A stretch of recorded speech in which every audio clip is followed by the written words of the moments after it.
On a sweltering August afternoon in 1943, in the quiet town of Norfolk, Virginia, something unprecedented occurred that would forever alter humanity's understanding of what happens when we die.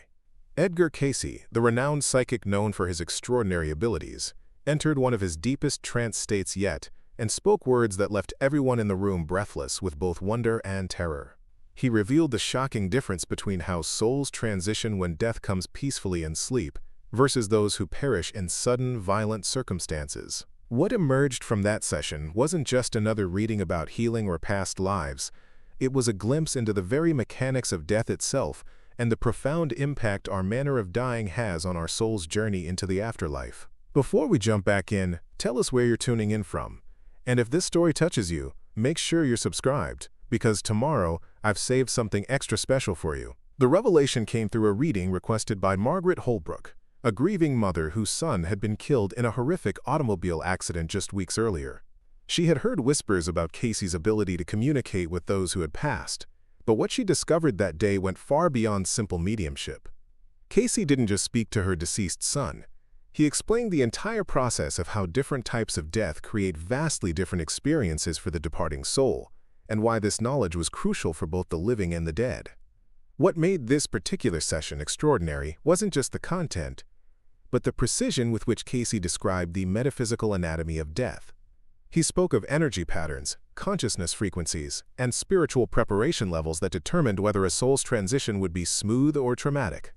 More disturbing still, he revealed that violent deaths could trap souls in what he called intermediate zones, spaces between the physical and spiritual realms, where confused spirits lingered, sometimes for decades, unable to complete their journey home. Edgar Cayce had been conducting readings for over 2 decades by the time this session occurred, but his insights into death and dying had evolved significantly throughout his career. Born in Hopkinsville, Kentucky in 1877, Cayce discovered his psychic abilities as a young man when he found he could diagnose illnesses while in a self-induced unconscious state. His secretary, Gertrude Evans, had meticulously documented thousands of his readings, but it wasn't until the 1940s that his most profound revelations about the nature of death began to emerge. The circumstances leading to that pivotal August session began months earlier, when Cayce started receiving an unusual number of requests from families who had lost loved ones in the war. World War II was raging, and thousands of young men were dying violent deaths on battlefields across the globe. Their families, desperate for comfort and understanding, turned to Cayce seeking answers about their sons' fates. What they discovered challenged every conventional understanding of death and the afterlife.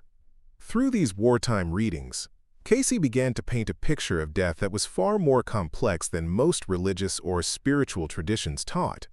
He revealed that the manner of death, whether peaceful or violent, expected or sudden, created entirely different conditions for the departing soul.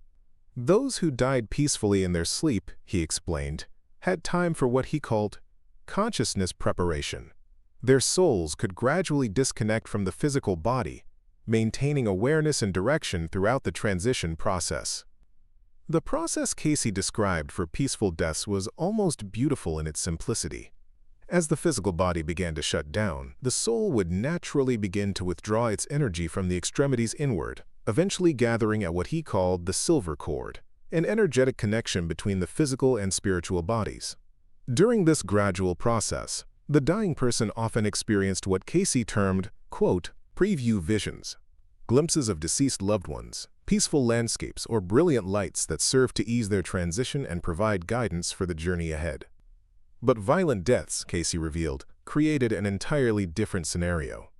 When death came suddenly and traumatically, the soul was literally shocked out of the physical body without proper preparation. These souls, he explained, often didn't even realize they had died.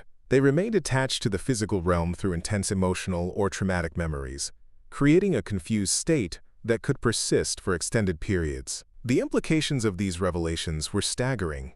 Cayce described how souls who died violently often became what he called earthbound spirits, consciousness entities that remained trapped in the lower astral planes because they couldn't let go of their traumatic death experience. These souls might replay their final moments repeatedly, unable to progress to higher spiritual realms until they received help from either incarnate beings or more advanced spirits. Margaret Holbrook's session provided specific details about her son's experience that both comforted and disturbed her. Cayce explained that her son, killed instantly in the car accident, had indeed remained confused and disoriented immediately after his death. However, he also revealed that deceased relatives had quickly surrounded the young man, helping him understand his new condition and guiding him toward the light. The reading suggested that while violent deaths created initial confusion, proper spiritual assistance could help these souls complete their transition relatively quickly. What emerged from subsequent readings was a comprehensive understanding of the death process that Cayce claimed was based on universal spiritual laws. He explained that every soul carries within it a transition template, a kind of spiritual blueprint that determines how prepared it is for death. This template is influenced by the soul's spiritual development, its unresolved karmic debts, and its emotional attachments to earthly life. Souls with well-developed transition templates, Cayce revealed, could navigate death successfully even when it came suddenly. These were typically individuals who had spent their lives developing spiritual awareness, practicing meditation or prayer, and maintaining loose attachments to material concerns. Their advanced spiritual preparation allowed them to recognize death quickly and move toward the light despite traumatic circumstances. However, souls with poorly developed transition templates, those heavily invested in material concerns, harboring intense fears about death, or carrying significant unresolved emotional trauma, could struggle with even peaceful deaths. Cayce described cases where individuals who died quietly in their sleep remained confused and earthbound simply because they couldn't accept their new reality or were too attached to their physical existence to let go. The most fascinating aspect of Cayce's death revelations involved what he called, quote, transition assistance. Quote, he explained that the spiritual realm was populated with souls whose primary purpose was to help newly deceased individuals navigate their passage from physical to spiritual existence. These helper souls, often deceased family members or advanced spiritual beings, would appear to dying or recently deceased individuals to provide guidance and comfort during the transition process. For those who died peacefully, these helper souls could begin their work even before physical death occurred, appearing in dreams or deathbed visions to prepare the dying person for what lay ahead. Cayce described beautiful scenes where deceased spouses, parents, or children would visit dying individuals days or weeks before their passing, helping them release their fears and earthly attachments. But for violent death victims, the assistance process was more complex and urgent. Cayce revealed that specialized teams of helper souls remained on constant standby for traumatic death situations. These spiritual first responders would immediately surround violent death. Preparing and narrating this story took us a lot of time, so if you are enjoying it, subscribe to our channel. It means a lot to us. Now, back to the story of victims, working to calm their confusion and guide them away from their traumatic death scenes toward healing environments in the spiritual realm. The geographic and temporal aspects of Cayce's death teachings added another layer of complexity to his revelations. He explained that violent deaths in certain locations could create what he called trauma imprints, energetic residues that remained attached to specific places. These imprints could influence sensitive individuals who later visited these locations, causing them to experience echoes of the original traumatic events. Battlefields, accident sites, and locations where multiple violent deaths had occurred were particularly susceptible to these trauma imprints. Cayce described how some earthbound spirits remained attached to these locations, unable to move on because their consciousness was frozen in the moment of their traumatic death. This explained why certain places developed reputations for being haunted, or why sensitive individuals often reported feeling uncomfortable or experiencing unexplained phenomena in such locations. The temporal aspect of death that Cayce described was equally intriguing. He revealed that time functioned differently in the spiritual realm, and newly deceased souls often experienced what he called time compression or time expansion, depending on their mental and emotional state during transition. Souls who died peacefully might experience their initial spiritual journey as lasting only moments, while traumatized souls could feel trapped in their death experience for what seemed like years of subjective time. This time distortion effect explained why some spirits who had died recently might appear to have been earthbound for decades, while others who had died long ago might seem to have just recently completed their transition. The soul's perception of time, Cayce explained, was directly related to its emotional and spiritual condition during the death process. As Cayce's reputation for death-related readings grew, he began receiving requests from an unexpected source: military chaplains and medical personnel working with dying soldiers. These practitioners had observed phenomena that aligned remarkably with Cayce's descriptions: dying soldiers speaking to invisible visitors, peaceful expressions appearing on the faces of those who had initially died in apparent agony, and deathbed statements that seemed to indicate awareness of spiritual helpers. Dr. William Morrison, a military physician who had attended several of Cayce's readings, documented numerous cases where traumatically injured soldiers had initially appeared to die in distress, only to show signs of peace and resolution minutes later. Morrison theorized that these soldiers were receiving the spiritual assistance that Cayce described, helping them transition from their initial traumatic shock to acceptance and spiritual progression. The medical community's interest in Cayce's death teachings grew as more practitioners witnessed phenomena that couldn't be explained through conventional understanding. Nurses reported cases where patients who had died suddenly and violently would seem to communicate through electronic equipment malfunctions, temperature changes, or other environmental disturbances. Exactly the kind of earthbound spirit activity that Cayce described. What made these observations particularly compelling was their consistency with Cayce's specific predictions about how different types of death would manifest in the physical world. He had explained that earthbound spirits, especially those from violent deaths, would often try to communicate with the living through electrical devices, electromagnetic field disturbances, or by influencing temperature and air pressure in their vicinity. The practical implications of Cayce's death teachings extended far beyond academic interest. He provided specific guidance for helping both dying individuals and their families navigate the death process more successfully. For those facing imminent death, he recommended meditation practices that would help prepare the consciousness for transition, prayer techniques that would attract helpful spirits, and mental exercises that would reduce attachment to physical existence. For families dealing with violent or sudden deaths, Cayce offered comfort through his explanation of the assistance process, but also provided practical advice for helping earthbound souls complete their transitions. He described prayer techniques that could reach confused spirits, meditation practices that could provide guidance to earthbound souls, and even specific locations and times when communication with recently deceased loved ones was most likely to be successful. The environmental factors that influenced death transitions became another crucial aspect of Cayce's teachings. He revealed that deaths occurring during certain lunar phases, seasonal transitions, or astrological alignments created more favorable conditions for smooth spiritual transitions. Conversely, deaths during particularly challenging astrological periods, or in locations with negative energy imprints, faced additional obstacles in the transition process. This environmental sensitivity explained why some families reported easier grief processes and more positive signs from deceased loved ones, while others struggled with prolonged mourning and disturbing phenomena. The cosmic and earthly conditions present at the time of death, according to Cayce, created a kind of spiritual weather that could either support or hinder the soul's journey to higher realms. Perhaps most remarkably, Cayce's death readings began to reveal patterns that connected individual death experiences to larger cycles of spiritual evolution. He explained that souls often chose their death circumstances as part of their learning process, selecting either peaceful or challenging transitions based on lessons they needed to complete or karma they needed to resolve. This perspective transformed the understanding of violent or tragic deaths, from random misfortunes to purposeful experiences chosen by the soul for specific evolutionary reasons.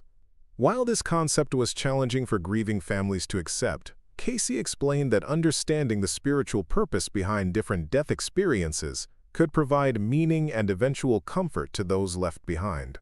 The group dynamics of death that Cayce described added another fascinating dimension to his teachings. He revealed that souls often coordinated their deaths to provide mutual assistance during transition. Family members or close friends who died around the same time period could serve as guides for each other, creating spiritual support networks that functioned both during the death process and in the early stages of afterlife adjustment. This coordination was particularly evident in cases involving military units where multiple soldiers died together, or family tragedies where several members perished simultaneously. Rather than viewing these as purely tragic circumstances, Cayce's readings suggested that these coordinated deaths often represented soul agreements made before incarnation to provide mutual support during challenging spiritual transitions. The healing aspects of Cayce's death teachings became increasingly important as word of his insights spread throughout communities dealing with wartime losses. He explained that understanding the true nature of death could transform the grief process from a purely painful experience into a spiritual growth opportunity.